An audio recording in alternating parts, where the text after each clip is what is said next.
ઓમ શ્રી ગણેશાય નમઃ. જય શ્રી કૃષ્ણ મિત્રો. મિત્રો, તમે શું જાણો છો કે ગણપતિજી એ શ્રી કૃષ્ણ ભગવાનનો જ અવતાર છે, શ્રી ભગવાન વિષ્ણુના અવતાર છે? તો આ રહસ્યમય કથા ખૂબ સુંદર કથા છે. પૂરા ધ્યાનથી સાંભળજો. ભગવાન ગણેશની કથાઓ મંગળવાર, બુધવાર, ગણેશ ઉત્સવમાં સાંભળવાનો ખૂબ જ અનેરો મહિમા છે. અને આમ તો મિત્રો 7 દિવસ ભગવાન ગણેશની કથા સાંભળવી જોઈએ. આપણું તન મન બંને પવિત્ર થાય છે અને ભગવાન ગણેશ પ્રસન્ન થાય છે અને આપણા વિઘ્ન દૂર કરે છે. બોલો ભગવાન શ્રી ગણેશની જય. ઓમ નમો ભગવતે વાસુદેવાય. હર હર મહાદેવ. શ્રી ગણેશ એક શુભ નામ, જે બધા જ શુભ કાર્ય કરતા પહેલા લેવામાં આવે છે. શ્રી ગણેશ એક એવા દેવતા છે જેમની પૂજા, જેમનું સ્મરણ તો સ્વયં પુરુષોત્તમ શ્રી રામ ભગવાને અને મહાદેવ શિવજીએ પણ કરી હતી. એમની પૂજા, એમનું સ્મરણ. પરંતુ શ્રી ગણેશ છે કોણ?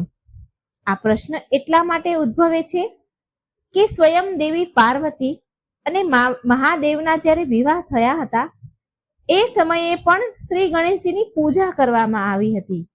પરંતુ શ્રી ગણેશ તો શિવજી અને માતા પાર્વતીના પુત્ર છે, તો એમના વિવાહમાં એમની પૂજા કેવી રીતે થઈ? આ પ્રશ્ન તમને બધાને જ ઉદ્ભવ્યો હશે. તો આપણે સાંભળીએ કથા. ગણનાયક, વિનાયક, ગણાધીશ, વિઘ્નહર્તા શ્રી ગણેશથી જોડાયેલી રહસ્યમય કથા, પાવન કથા અને અદ્ભુત કથાના માધ્યમથી જાણીએ આ રહસ્ય. જય શ્રી ગણેશ. કુમાર કાર્તિકેય દૈત્યરાજ તારકાસુરને એક ભયંકર યુદ્ધ બાદ સમાપ્ત કરી દીધો હતો. તારકાસુર અને કુમાર કાર્તિકેય વચ્ચે ખૂબ મહાભયંકર યુદ્ધ થયું હતું. એમાં કાર્તિકેયે દૈત્યરાજ તારકાસુરને મારી નાખ્યો હતો. તારકાસુરના વધથી ચારેય બાજુ હર્ષ, ઉલ્લાસ, આનંદનું વાતાવરણ છવાઈ ગયું હતું. દેવ, ઋષિ, મુનિ, મનુષ્ય, દરેક પ્રાણી મહાદેવ અને દેવી પાર્વતીના પુત્ર, 6 મુખ ધારણ કરનારા કુમાર કાર્તિકેયની જય જયકાર કરી રહ્યા હતા. બ્રહ્મદેવ અને અન્ય દેવતાઓ સાથે મળીને કૈલાસ પહોંચ્યા. પિતા મહાદેવ અને માતા આદિ શક્તિ દેવી પાર્વતીના ચરણ સ્પર્શ કરી પ્રણામ કર્યા. કુમાર કાર્તિકેયે પોતાના પુત્રની આ મહાન વિજયથી, સમસ્ત જગત માટે કરેલા આ પાવન કાર્યથી ભોળાનાથ અને પ્રાણ શક્તિમાં પાર્વતી બંને બહુ પ્રસન્ન થયા. માતા પાર્વતીએ તેના પુત્રને ગળે લગાડ્યા. મહાદેવ કુમાર કાર્તિકેયને તેના ખોળામાં બેસાડીને તેમના માથા ઉપર વારંવાર હાથ ફેરવતા છે, અનેકો આશીર્વાદ આપતા હતા. કુમાર કાર્તિકેયના મુખ પર એક સુંદર હાસ્ય હતું. એ તેમના મનમાં આનંદ અનુભવી રહ્યા હતા, મનના આનંદનો પરિચય આપી રહ્યા હતા. સુંદર હાસ્યથી બધા દેવતાઓ, ઋષિ મુનિ એ મનોહર દ્રશ્યને જોઈને પોતાને સૌભાગ્યશાળી માની રહ્યા હતા. એ બધાએ સંસારની બધી લીલાઓને રચવા વાળા, સ્વયં મહાદેવ શિવને પણ સંમોહિત કરવા વાળા સુદર્શન ચક્રધારી, આ સંપૂર્ણ બ્રહ્માંડના પાલન કરતા ભગવાન વિષ્ણુ પણ ત્યાં ઉપસ્થિત હતા. જ્યારે એ બધા આ સુંદર દ્રશ્યને નિહાળી રહ્યા હતા, ત્યારે આવનારા સમયને જાણતા, સંસારની ભલાઈને ધ્યાનમાં રાખતા ભગવાન શ્રી હરિ વિષ્ણુએ એક વિચિત્ર લીલા રચી. શ્રી હરિએ તેમના મનમાં વિચાર કર્યો કે એમને પણ ક્યારેક દેવોના દેવ મહાદેવ શિવજીના ખોળામાં રમવાનું અવસર મળે. દેવોના દેવ મહાદેવ શિવજીના ખોળામાં રમવાનું અને દેવી ભગવતી માં પાર્વતીથી મમતા ભરેલ સ્નેહનું સૌભાગ્ય પ્રાપ્ત થાય. આવો વિચાર શ્રી હરિ માત્ર એમના મનમાં કરી રહ્યા હતા. એમના મન સુધી રાખ્યો આ વિચાર એમણે. પરંતુ એ જાણતા હતા કે મહેશ્વરી દેવી પાર્વતી તો સ્વયં મમતા બની બધા પ્રાણીઓમાં રહે છે. એ કેવી રીતે ભગવાન વિષ્ણુના મનમાં આવે? આ પવિત્ર વિચારને નહીં જાણી શકી. અને થયું આવું જ. માતા પાર્વતીએ ભગવાનના મનની વાત જાણી લીધી અને તેમને વરદાન આપતા કહ્યું, તથાસ્તુ, તમે જલ્દી જ મારા પુત્ર બનશો. મિત્રો, કદાચ તમારા મનમાં પણ આવો જ એક વિચાર આવ્યો હશે કે શ્રી હરિ ભગવાન વિષ્ણુ દેવી પાર્વતીના પુત્ર આવું ક્યારે થયું? તો આવો સાંભળીએ આગળ શું થયું. હવે થોડા સમય બાદ એક દિવસ મહાદેવ એમના ગણો સહિત ક્યાંક ગયા હતા. એ સમયે શ્રી હરિ ભગવાન વિષ્ણુની લીલાના કારણે અને આદિ શક્તિના ઈચ્છાથી દેવી પાર્વતીએ તેમના શરીર પર હળદરનો લેપ લગાવવાનું એમને વિચાર્યું. લીલાધરે એક વિચિત્ર લીલા રચી. આ પૂરા બ્રહ્માંડની, પૂરા સંસારની દુર્ગા રૂપે રક્ષણ કરનારા, દુષ્ટોનો કાળી રૂપમાં સંહાર કરવા વાળી સ્વયં માં ભગવતી, માં પાર્વતીના મનમાં, એમના ભવનમાં, એમના ઘરની સુરક્ષાનો એમને વિચાર આવ્યો. એ જ સમયે માને ભગવાન વિષ્ણુના મનની ઈચ્છા પર પણ ધ્યાન પડ્યું. એ પણ વિચાર કર્યો. ત્યારે દેવીએ તેમના શરીર પર લગાવેલ હળદરનો જે લેપ હતો એનાથી એક સુંદર શ્રી હરિ નારાયણ રૂપી બાળકનું નિર્માણ કર્યું. અને એ જ સમયે શ્રી હરિ વિષ્ણુએ આદિશક્તિ માતા પાર્વતીના શરીરથી નીકળેલ ઉપટન એટલે કે હલ્દીથી બનેલા એ બાળકને એમના દિવ્ય તેજથી પ્રાણના રૂપમાં સ્થાપિત કર્યા. એ જે હળદરનું જેમને સુંદર તેજવાળી મૂર્તિ બનાવી એમાં જ એમને પ્રાણ સ્થાપિત કર્યા. સંપૂર્ણ સંસારના જનક બ્રહ્માદેવને પણ જેને જન્મ આપ્યો છે, જેણે આ સંસારની રચના કરી છે, એ વાસુદેવ શ્રી હરિ વિષ્ણુના હરિદ્રા અવતાર હતા. જે હળદરમાંથી બન્યા હતા એટલે હરિદ્રા અવતાર કહેવાય છે તેને.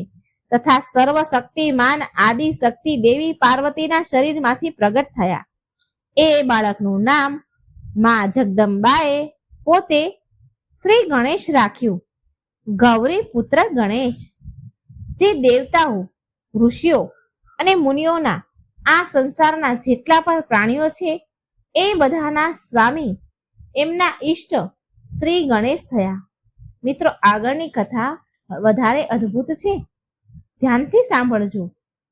હવે આપણે બધાએ એ વાત તો જાણી છે કે જ્યારે મહાદેવ કૈલાસ પાછા આવ્યા તો તેમણે તેના ઘરની બહાર, તેમના ભવનની બહાર એક અતિ દિવ્ય બાળક ગણેશને પોતાના ભવનની રક્ષા કરતા જોયો.